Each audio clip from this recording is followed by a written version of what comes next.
तो आपकी लिंक से यदि कोई जुड़ेगा तो उसके रेफरेंस में आपका नाम आएगा और उसके लिए आपको 100 नंबर भी मिलेगा।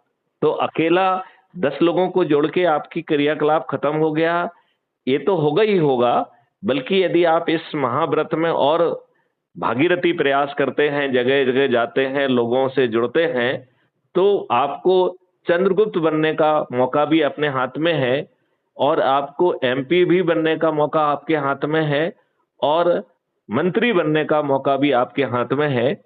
आपको किसी अन्य के सामने हाथ नहीं फैलाना है और फिर जो प्रार्थना हम अपने राजनेताओं से कर रहे हैं, वो तो हमें अच्छा राजनेता ही नहीं दे पाए हैं, अच्छा भारत देने की उनकी सोच नहीं है, वो सब काम हम खुद कर लेंगे।